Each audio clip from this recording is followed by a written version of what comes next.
Hello everyone and welcome to the new Kohi Game Engine series, where we are going to be building the tech that powers games from scratch. I'm super excited to get this series started, and we're going to do that right now.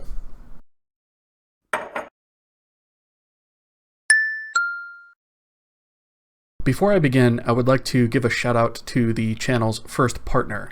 The partner is the highest tier of membership on the channel, and that partner is Eearslya. I hope I pronounced that correct.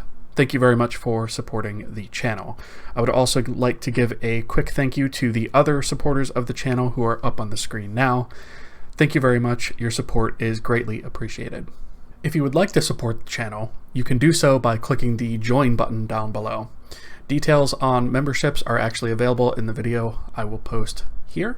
There will also be a link in the description below. So, this series is actually going to take the channel back to its roots. And by that, it is going to be about something I'm passionate about, which is making game engines. That is what this channel sort of got its start on with the TypeScript game engine series, for any of you guys who have seen that.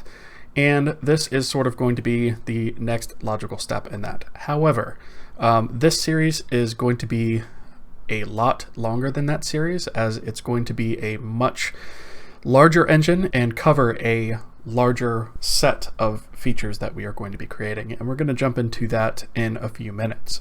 So before we go any further, let's answer some of the burning questions that I'm sure you guys are wondering about regarding this series. So first, let's go ahead and define what a game engine is so that we can get that out of the way. For those of you who are not familiar with it, a game engine is a software framework and a suite of tools used to build and create video games. So the next question is, should you make one? Well, to be quite honest, if your primary goal is to make a game very quickly and get it out the door, get it shipped, then the answer to that is actually no. And I know that goes against sort of what this series is all about, but I want to be straight with you from the get-go. If you're looking to create a game as quickly as possible, your fastest option is going to be to use a already existing engine such as Unreal or Unity. This series is for those of you who are looking to understand how some of those things work and want to sort of go through the learning exercise in building your own. Game engines are very large, very complex sets of software, and it's something that's going to take us a very long time to sort of finish. So this is not going to be a series that's going to wrap up in 6 months. This is going to be a long-running series that we're going to be constantly building on top of as we go. So with all that said, if you're interested in learning about the tech that powers games, stick around. So first off, why the name Kohi? Well, Kohi is basically the Japanese pronunciation for coffee. I named it that because I have an absolute love for coffee and I can never get enough of the stuff, and it just makes sense to me. So Kohi is the name of the game engine. So the next thing is, what are the requirements of the series? What should you know before actually jumping into this series? Well, you should have some familiarity with C. This is not going to be a tutorial on the language itself. In fact, I actually have a series that's running in parallel to this that is an introduction to C that will serve as a primer for this series. So at the moment, it's a pretty new series. It's not that far along, but if you follow that along with this, eventually it will all sort of come together and make sense. So a link to the first video in that series will be up here. And that's pretty much all you need to know to jump into this series. I'm going to go over everything else that we'll need to know along the way. So what about platform support? What platforms are we planning on supporting with this engine? Well, I did a poll on this. For those of you who participated, thank you very much. There was a surprising amount of you asking for Linux support. Now, obviously Windows was number one. I expected as much. But with the number of you that answered that you would like to see this on Linux as well, I am actually going to be supporting Windows and Linux from the get-go. And we are going to do this in such a way where we're going to keep those platform abstractions as combined or sort of self-contained as we possibly can. But we are not going to do the whole, we're going to support Windows now and then do Linux at a later date. We are actually going to support both out the gate. The way that we're going to handle that is we're first going to do Windows, and then once we have our setup there, we're going to stop and we're going to jump over to Linux and implement the exact same features that we need for the engine at the Linux level. And from that point forward, you'll be able to build the project on either platform and be able to follow along. Now, as for Mac support, there was a little bit of a calling for that, but not enough to warrant me actually picking up a Mac. I don't have a Mac right now to actually be able to build that. At some future point, I may obtain one, and at that point, I'll go ahead and port it to the Mac OS. But at this point, there's just not quite enough demand for it, and so that platform I will be tabling. But at some point, we will definitely support this, even if that is via somebody who has a Mac that can do that work for us. So at this point, I'm going to put Mac aside, but we are supporting Windows and Linux out the gate. Okay, so what about our tech stack? Our tech stack is going to be very simple in this. Everything we're going to build in C. We are going to use Clang as our compiler, so that out of the box gives us cross-platform compatibility. We are not going to be using Visual Studio whatsoever, nor are we going to be using the Visual Studio compiler. Clang, I think, is the best move here, and I've already done a lot of experimenting with it. I've been able to get a sort of sample project running and building on both platforms, so I am very confident that Clang is the right decision for this. So Vulkan will be used to make our initial renderer. We are going to use Vulkan out the gate, and then possibly in the future we may use OpenGL, and DirectX is also a possibility because we may want to port to platforms that require those things and may not support Vulkan. I'll also be using VS Code as my editor, but it's not required that you actually do that. There are going to be some setup things that just automate some of the build tasks, but the build system itself will be independent of whatever editor you decide to use. We will not be supporting Visual Studio because it has a very specific project solution setup that I just don't want to deal with, frankly. And so if you want to use Visual Studio, that's going to be up to you to support that out of the gate. I'm not going to be supporting Visual Studio this time around. Okay, so next question is this engine going to be 2D or 3D? And the answer is the engine is going to be fully 3D from the beginning. 2D support is trivial to build on top of a 3D engine, but the other way around is not necessarily true. So I think the better move here is to support 3D out the gate. Okay, so a couple other points. This game engine will be fully open source and completely free to use. There will be a license where I should be credited, as far as the engine's use, and I think that's fair. But that is the only restriction. So basically, if you use it to build a game, you just have to say that you're using it. That's it. It's part of, again, me taking this channel back to its roots and providing this kind of tech for free because I think knowledge should be free. So with that, the repo will actually be created later in this video, and from there on you guys will be able to get access to everything that we do in the series for free publicly.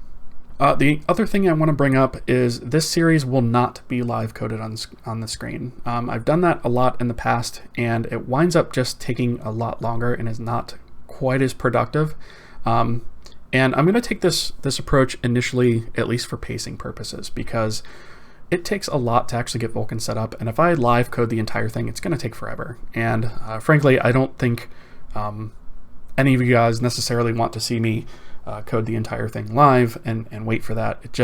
It's a lot of video editing, and frankly, I'd rather spend that time getting more tech added to the engine versus having to worry about editing all that footage. So I will not be coding for the most part on the screen, at least initially, until we have something up and running. That is subject to change in the future. For anything where I feel it's necessary to do that, I'll do it, but for the most part, I'm not going to be doing that. The architecture also will be changing up as we go. So I'm not going to over-architect things from the very beginning because I feel like that's counterproductive, because we are going to spend a whole lot of time on just architecture and not actually building things. So some of the things that we're going to build early on, we're going to build in such a way where they will have to be refactored. but I'd much rather get something up and running sooner. That being said, I do have an architecture in mind that we're going to get to, and I will keep that in mind as I write these things so that it's not a complete, file new refactor type thing. And that is pretty much most of the major points I wanted to cover. So with that, let's go ahead and jump into a quick discussion about architecture and the way that the engine is actually going to be set up, as well as the project itself.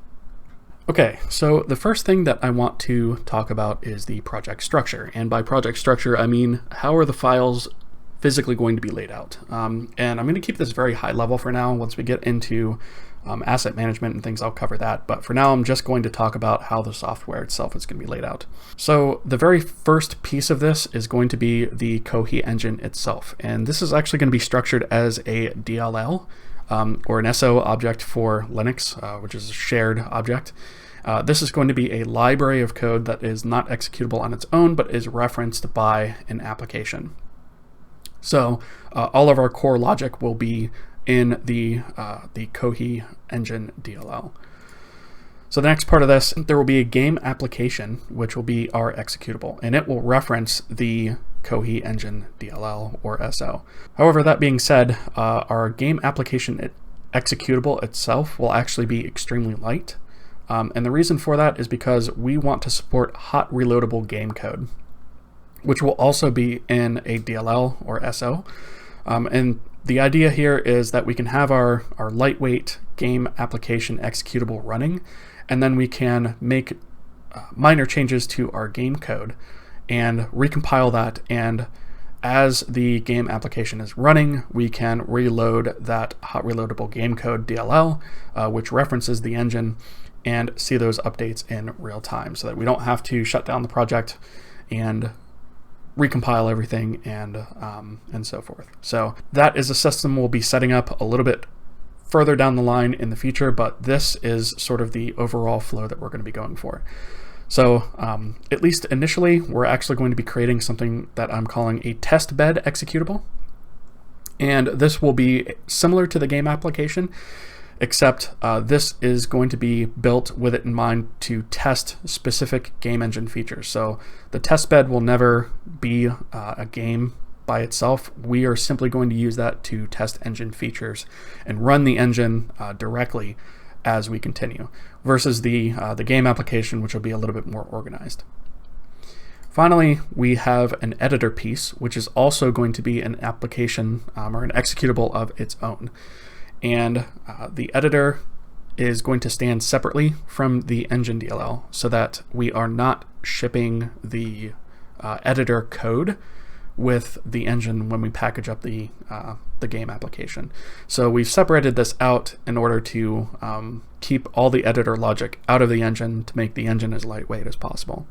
This will also technically allow us to run the editor and the game at the same time, in which case we can go ahead and make changes to the world, for example, or a world map, and then save those changes and see them immediately within the game application executable. So that is our overall project structure. So the next thing I want to move on to is a feature list. And this is by no means an exhaustive feature list, but it's one that gives us a high-level view of some of the things that we're going to be implementing and covering in the series. And of course, this is going to be growing as time continues, but these are some of the basic things that I've already got in mind for the engine. So the first thing is a lightweight build system. This is going to be cross-platform, the way that we're going to set it up, so that you could basically execute either a batch or a bash file, and that will build it consistently across the board. So it's going to be a very lightweight build system. I'm not going to use CMake or anything like that. I want to keep it as light as possible and as simple as possible to avoid any complexities or issues along the way. The next thing we're going to have is some low-level utilities, things like dynamic arrays, binary trees, string handling, things like that. So those are going to be some of the first things that we're actually going to take care of, at least the dynamic arrays and string handling. We are also going to have a platform layer, which abstracts the Windows and Linux operating systems for now. So any OS specific code is actually going to be sort of behind that platform layer. That way the rest of the engine does not have to care what OS we are actually on. The platform layer handles all that for us. So this will include things like windowing, input, console interaction, things of that nature. Next up, we will have a logger implemented, which is basically just for basic debugging purposes. This will include both writing out to the console and basic file logging initially. We'll probably wind up revisiting that a couple of times to make it multi-threaded and performant, but at least initially it's going to be quite simple. Also, obviously file I/O is something we're going to have to deal with because we're going to be reading in textures and models and our world maps, things of that nature, so we need a file I/O layer to handle that. We will have an application layer. The application layer is basically what manages things that are super high level, like the game loop itself, as well as various other items like managing a lot of the subsystems that'll be in place. Things like calling the renderer, updating the physics system, things of that nature. So next will be the renderer. I'm including in this the API abstraction layer. So there'll be a thin layer that sits over top of Vulkan / OpenGL / DirectX. And so there'll be a sort of front-end, back-end renderer system here. So the renderer, that's going to be a very, very large topic and is probably going to be something that's going to be changing a lot throughout the series, because the renderer is one of the most complicated systems in a game engine. We're also going to be covering memory management, so things like custom allocators, things of that nature. We'll also have a scene graph system with an entity component system, or ECS. We will also have profiling and debugging utilities, as well as basic quote-unquote scripting support via the hot reloading that I discussed before, where we can recompile our game code on the fly and see those changes immediately. And we'll also have a physics system. Now, like I said, this is not an exhaustive list of everything we're going to be supporting, but these are some of the features. I also want to touch on engine architecture real quick, just to give you an idea of how sort of the engine will be architected, at least as it stands right now. Basically, the engine initially is going to have these sort of layers that exist, and the very first layer is going to be the platform layer. So the platform layer contains things like the abstraction for all the Windows, Linux, Mac APIs, things like windowing, low-level file access, things of that nature. Console output can also be platform specific, so we are going to handle that as well at the platform layer. Also, as I sort of alluded to before, there'll be low-level file I/O and memory access that will be in the platform layer, as well as some of our renderer API extensions that are platform specific. And obviously I'll be covering all these in detail as we go. So the next layer of this is sort of our core, and our core is probably where we are going to be spending a lot of time, at least initially, and that is going to contain our things like our logger, our assertions, our data structures, so our binary search trees, our linked lists, things of that nature. Also, our higher level quote-unquote memory allocators will be here, our math library, things like parsers for XML, CSV, JSON files, OBJ files, things of that nature will also be here. Engine configuration for things such as like display resolution, various options that can be toggled on and off will be supported there. That will also include a variable system that we'll get into at some point. Our profiling tools will be located here, as well as asynchronous file I/O.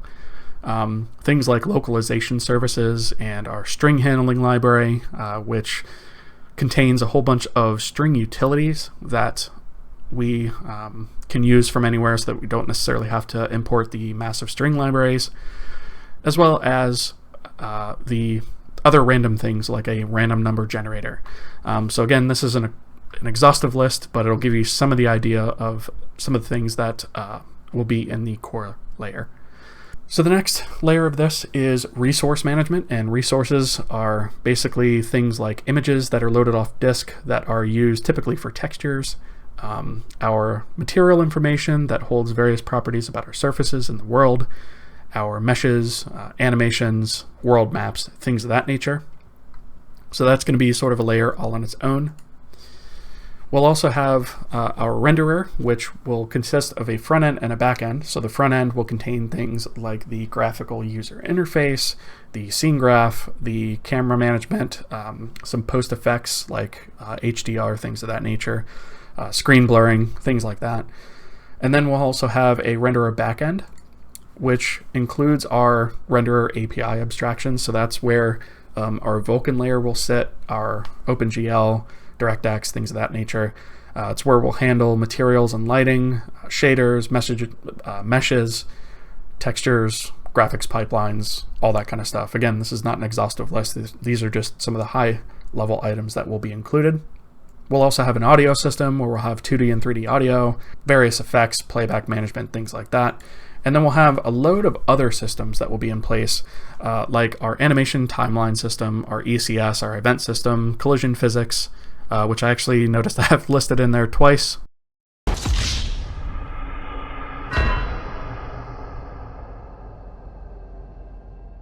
But I guess that is how important it is, so I'll leave it as is.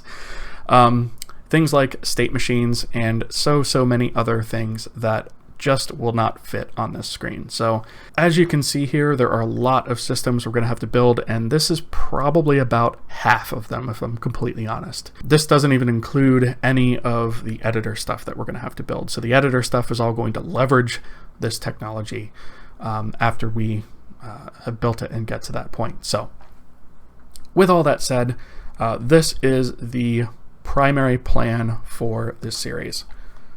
So one thing I also want to cover real quick is I want to go ahead and create the project repo. Okay, so I have here my GitHub account, and I'm going to go ahead and create a new repository. And this is simply going to be called Kohi. And I'll fill in a little bit more of this stuff later. I just want to create it for now. I do want to add a license, and I'm going to stick with Apache 2.0. Because it's a pretty permissive license. The only thing it really requires is that you say that you're using Kohi if you use it to build something. Otherwise, you're free to redistribute it, modify it, whatever. And that should be it. So let me go ahead and click Create. And there we are. So you can now get this repository from github.com/travisroman/Kohi. And this is where all the code for this series will be placed. So if you like this video, please go ahead and click the like button below. Go ahead and click the subscribe and hit the little notification bell so that you guys know the next time a video in this series drops. I'm also thinking a weekly schedule is probably going to be what I'm going to stick to for this series, at least initially, until it gets off the ground. I may step that up to 2 videos per week at some point, but at least initially I want to keep it to 1 video a week. So thank you guys for watching, and I will see you guys in the next video.